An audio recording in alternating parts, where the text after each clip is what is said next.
بسم اللہ الرحمن الرحیم، السلام علیکم ورحمۃ اللہ وبرکاتہ۔ محترم ناظرین، آپ کا دوست حافظ محمد ابو بکر ایک نئے پروگرام کے ساتھ آپ کی خدمت میں حاضر ہے۔ ناظرین، آج ہم موجود ہیں جامعہ بیت الہدا میں۔ ناظرین، اس ادارے کو دیکھ کر دلی طور پہ بہت خوشی ہوئی ہے۔ یہاں پر بچوں کے تعلیم کا لیول دیکھ کے بہت دلی طور پہ خوشی ہوئی۔ اس ادارے کے بانی حضرت مولانا قاری محمد شبیر صاحب ہمارے ساتھ موجود ہیں۔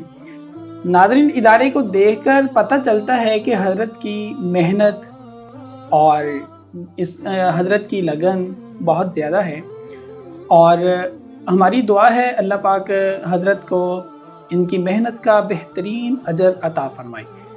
ناظرین، ہم ان کے ادارے کے حوالہ سے حضرت سے کچھ سوالات کرتے ہیں اور ان کے قیمتی جوابات لیتے ہیں۔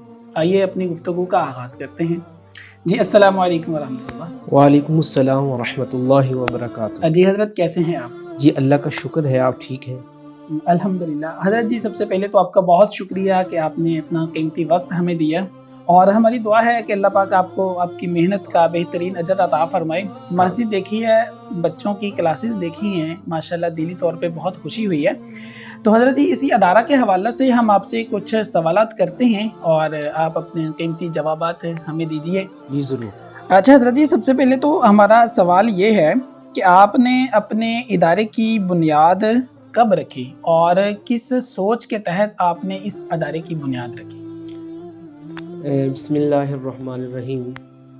اللہ تعالیٰ آپ کو جزائے خیر دے، آپ نے موقع دیا تاکہ ہمارے ادارے کا تعارف ہو جائے۔ جی، میں یہ سمجھتا ہوں کہ اس میں دین کا جو کام ہوگا یا اس انٹرویو کو سن کے جتنے لوگ ادارے کی طرف متوجہ ہوں گے، اس میں آپ کا بھی یقیناً حصہ ہوگا۔ جی، ہمارا ادارہ بہت پرانا نہیں، اس ادارے کی بنیاد 3 سال قبل جو ہے وہ رکھی گئی ہے۔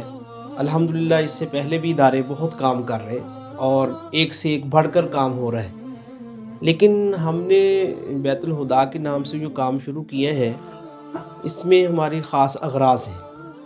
سب سے پہلی غرض یہ ہے کہ ہم یہ چاہتے ہیں کہ دور حاضر کے جو تقاضے ہیں ان کے مطابق جو ہے ہم تعلیمی نصاب ترتیب دیں۔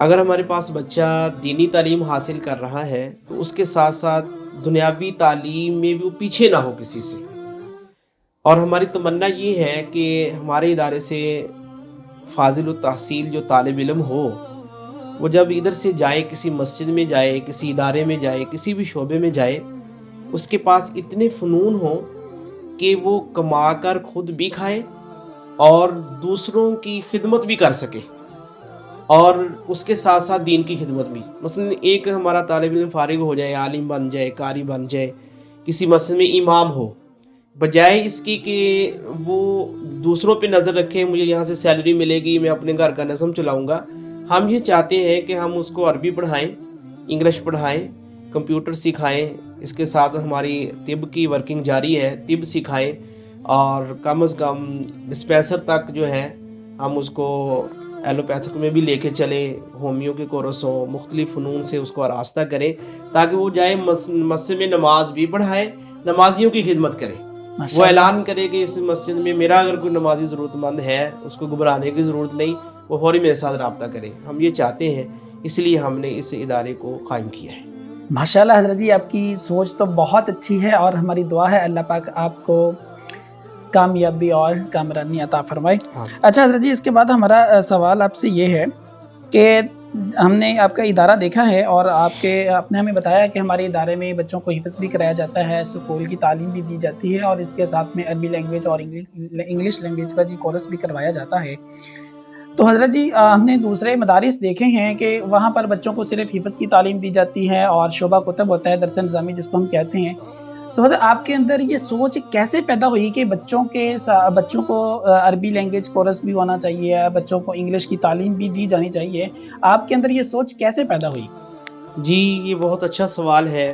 عرصہ دراز سے بہت ساری کارگزاریاں ہمارے علماء کرام کی سامنے آئیں کہ فلاں مسجد میں امام صاحب تھے، ان کو تنخواہ بہت کم دی جاتی ہے، اور جب انہوں نے مطالبہ کیا کہ میری سیلری بڑھائی جائے، اخراجات پورے نہیں ہوتے، مسجد کی انتظامیہ نے بجائے اس کے کہ اس کا تعاون کریں اور اس کے اخراجات کا لحاظ رکھیں تو دو ٹوک جواب دیا. ہمارے ایک شاگرد ان کے ساتھ میں ہوا تھا کہ آپ اپنا انتظام کر لیں, آپ سے کم سیلری میں ہمیں لوگ مل رہے ہیں. ایک تو اس طرح کے کافی واقعات سامنے آئے تو دل کو بڑا دکھ ہوا کہ ایک عالم دین کی بڑی شان ہوتی ہے. بالکل ایسا ہی ہے. دنیا کا کوئی فرد جو عالم دین نہیں اس شخص کے پائے کا نہیں ہو سکتا, اس کی شان اس کے جو ہے وہ برابر نہیں ہو سکتی جو عالم دین ہے, خواہ دنیاوی طور پر وہ جتنی مرضی ڈگریاں لے کے پھر رہا ہے. جی. تو اس طرح کے جب دل سوز واقعات سامنے آئے تو بڑی پریشانی ہوئی دل کو. تو پھر میں نے فیصلہ کیا کہ انشاءاللہ ایک ادارہ ایسا ضرور قائم کرنا ہے کہ اس ادارے سے نکلنے والا وہ عالم دین بھی ہوگا اور اس کے ساتھ ساتھ دنیا کے فنون سے واقف ہوگا تاکہ وہ محتاج نہ ہو بلکہ لوگ جو ہے ضرورت مند بن کے اس کے سامنے ہیں. ایک وجہ تو اس کی یہ ہے, اور دوسری وجہ یہ ہے کہ ہمارے پاک و ہند برصغیر سے ایسا ایک نظم چلا ہے, انگریز نے ایک ایسی سوچ دی ہے کہ علماء کو انتہائی زیادہ حقیر سمجھا جاتا ہے. ہمارے ایسے طلباء کرام جو بڑی صلاحیتوں والے ہوتے ہیں, صرف معاشی بحران کی وجہ سے وہ اپنی ساری صلاحیتیں کھو بیٹھتے ہیں. وہ بیچارے فارغ ہونے کے بعد اسی چکر میں ضائع ہو جاتے ہیں کہ گھر کے اخراجات کیسے پورا کریں, کیونکہ تعلیمی دور میں کچھ سیکھا نہیں ہوتا تو, اور اخراجات کے پورا کرنے کے چکر میں ان کی عمر بیت جاتی ہے. نہ دنیا کا کام صحیح ہوتا ہے نہ دین کا کام ان سے صحیح ہو پا سکتا ہے.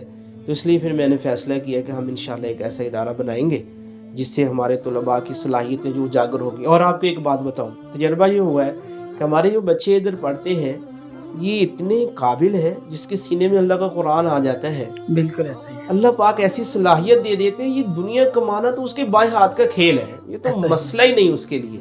الحمدللہ انشاءاللہ بہت جلد دنیا یہ دیکھے گی کہ بیت الہدا سے فارغ ہونے والے بچے خود کما کر دین کا کام بھی کیسے کر رہے ہیں اور لوگوں کو بھی کھلا رہے ہیں انشاءاللہ تعالی. انشاءاللہ العظیم. اچھا حضرت, اس کے ساتھ میں ایک اور بات کرنا چاہوں گا. اگر ہم اپنے معاشرے کو دیکھتے ہیں, ہمارے معاشرے کی یہ بری عادت ہے, ان کے اندر یہ بری سوچ ہے کہ امام مسجد ہو بس غریب ہو. جی. لیکن یہ سوچ ان کے اندر کہاں سے ہے یا کیسے آتی؟ امام صاحب کو ہم نے دینا بھی کچھ نہیں ہے لیکن امام صاحب غریب بھی ہونا چاہیے. غریب بھی ہونا چاہیے, ایسی ہے. ایسا کیوں ہے؟ اس کی وجہ یہ ہے, میں یہ سمجھتا ہوں کہ جو مساجد میں متولی ہیں یا ذمہ داران ہیں وہ اس شعبے سے واقف ہی نہیں. نبی پاک صلی اللہ علیہ وسلم نے ارشاد فرمایا اذا وسد الامر الى غیر اہلہ فانتظر الساعہ, جب معاملہ نااہل کے سپرد ہو جائے تو قیامت کا انتظار کرو. یہ ایک عجیب بات ہے. جی. اگر آپ ایک مل قائم کرتے, مل بناتے یا کوئی ادارہ بناتے ہیں, آپ اس میں لوگوں کو بھرتی کرتے ہیں, ان کے اوپر جو ذمہ دار رکھیں گے نا وہ اس شعبے سے واقف ہوگا. جی. اس شعبے کی پوری معلومات ہوں گی, وہ نیچے والوں سے ماہر ہوگا. جی. ایسے نہیں ہو سکتا کہ انجینئر کو دیکھنے کے لیے ان پڑھ بندہ اس کے اوپر جو ہے وہ اس کا افسر ہو. جی. یہ ایک المیہ ہے کہ مساجد میں جو متولی صاحب ہیں, ہاں جی, وہ امیر صاحب ہیں, ذمہ دار ہیں, محتمم ہیں کس کے؟ قاری صاحب کے. جی. جبکہ امیر صاحب بالکل ان پڑھ ہے. جی. جو متولی ہے وہ چٹا ان پڑھ ہوتا ہے. ایسا ہی ہے. اس کو صرف فاتحہ بھی ٹھیک نہیں آتی. ایسی مثالیں بھی ہیں کہ اسکول کی تعلیم بھی نہیں کئی لوگوں کے پاس ہوتی. جی. تو جس بندے کے پاس تعلیم ہی نہیں, ایک شعبے کا وہ ذمہ دار تو بنا دیا گیا, لیکن اس شعبے کا اسے پتہ ہی نہیں کہ میرے پاس جو قاری صاحب ہے, مولانا صاحب ہے, ان کے پاس جو علم ہے اس علم کی شان کیا ہے. جی. وہ علم نبوت ہے. جی. یہ نبی کریم صلی اللہ علیہ وسلم کا وارث ہے. العلماء ورثۃ الانبیاء, النظر الی وجہ العالم عبادہ. آپ نے فرمایا کہ عالم کے چہرے کو دیکھنا بھی عبادت ہے. اسے اس بات کا پتہ ہی نہیں, وہ اپنے اہتمام کے گھمنڈ میں, اپنے متولی ہونے کے گھمنڈ میں ظلم کا راستہ اختیار کر لیتا ہے, کیونکہ اس کو پہچان ہی نہیں اس کی کہ یہ کون ہے, اس کا مقام, میں نے اس سے گفتگو کیسے کرنی ہے, میں نے اس کے حقوق ادا کرنے ہیں, اور قیامت کے دن مجھ سے اس کے بارے میں پوچھا جائے گا. اس کو اس بات کا علم ہی نہیں ہے. یہ جو ہمارے معاشرے میں ائمہ کرام کی ناقدری ہو رہی ہے, اس کی سب سے بڑی اور بنیادی وجہ مساجد کے ذمہ داران کا نااہل ہونا ہے. جی بالکل ایسا ہی ہے.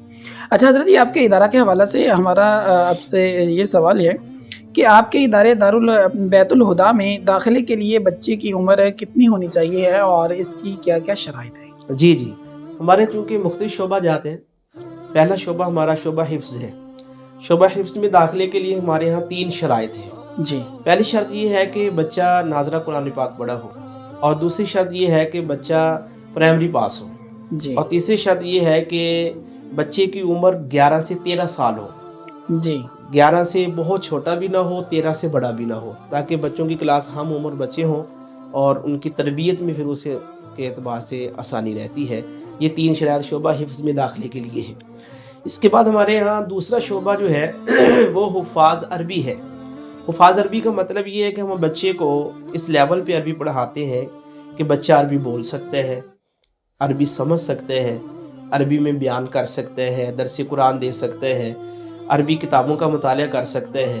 کسی عرب ملک میں چلا جائے، وہاں پر اس کے لیے کوئی مشکل نہیں ہے زندگی گزارنا، وہاں کسی آفس میں کام کرنا، عربی مقالے لکھنا، عربی مقالوں کا ترجمہ کرنا، تو اس لیول پہ عربی پڑھائی جاتی ہے. تو حفاظ عربی میں داخلے کے لیے ہمارے ہاں پہلی شرط یہ ہے کہ بچہ حافظ قرآن ہو. جی. اور دوسری شرط یہ ہے کہ بچہ پرائمری پاس ہو. جی. اور تیسری شرط یہ ہے کہ بچہ جو ہے وہ اس کی عمر 13 سے 15 سال ہو. جی. یہ شعبہ حفاظ عربی میں داخلے کے لیے شرائط ہے. پھر اس کے بعد ہمارے پاس شعبہ ہے حفاظ عربی کے بعد 1 سالہ انگلش لینگویج کورس. جی. اور آپ کو یہ بھی بتاتا چلوں، حفاظ عربی میں ہم بچے کو عربی بھی پڑھاتے ہیں، اس کے ساتھ 6-7 بھی کرواتے ہیں. ماشاءاللہ. تو یہ 1 سال میں 3 سال کا کام ہوتا ہے. ماشاءاللہ. اسکول کا پڑھا ہوا 6-7 بچہ بٹھا لیں، ہمارا بٹھا لیں، آپ کو واضح فرق نظر آئے گا. بہت زبردست. ہاں. اور اس کے بعد ہے 1 سالہ انگلش لینگویج کورس. جو حفاظ عربی والے ہیں یہی اس کورس میں شرکت کر سکتے ہیں. دوسرے ادارے کے کسی بچے کو ہم اس میں داخلہ نہیں دیتے. اس کی وجہ یہ ہے کہ وہ بچہ اس میں چل نہیں سکتا. جی. اس کے بعد انگلش لینگویج کورس میں جو انگلش پڑھائی جاتی ہے وہ بھی اسی لیول پہ ہے. بچہ انگلش سمجھے گا، بولے گا، انگلش میں بیان کر سکتے ہیں اور انگلش کتب پڑھ سکتے ہیں. وہ کسی بھی یورپ ملک میں چلا جائے اس کے لیے انشاءاللہ کوئی پرابلم نہیں ہوگی. اس کے ساتھ ہم 8 کلاس پڑھاتے ہیں. ماشاءاللہ. یہاں تک الحمدللہ ہماری کلاسز جاری ہیں. اور یہ انگلش والے آئندہ سال جو ہے، ابھی ان کا یہ انگلش کا سال ختم ہونے والا ہے، 9th میں آ جائیں گے. 9th پلس اولا صرف. ماشاءاللہ. اولا صرف کا مطلب یہ ہے کہ درس نظامی کا جو پہلا سال ہے جی. اس کا ایک حصہ ہم 9th کے ساتھ پڑھائیں گے. پھر 10th پلس اولا نحو. جی. درس نظامی کا جو پہلا سال ہے اس کا دوسرا حصہ ہم ان کو جو ہے وہ میٹرک کے ساتھ کروا دیں گے انشاءاللہ تعالی. پھر ان کی میٹرک کے بعد اور میٹرک سائنس کے ساتھ ہوگی. ماشاءاللہ. پھر انشاءاللہ تعالی ہمارا آگے جو ہے وہ یہی کوشش جاری ہے کہ جب بچے ثانیہ میں آئیں، یعنی درس نظامی کے دوسرے سال میں آئیں، اس کے ساتھ ساتھ ہم ان کو طب بھی پڑھائیں گے اور ہومیوپیتھک بھی کروائیں گے انشاءاللہ تعالی. اللہ پاک آپ کو بہترین کامیابی عطا فرمائے.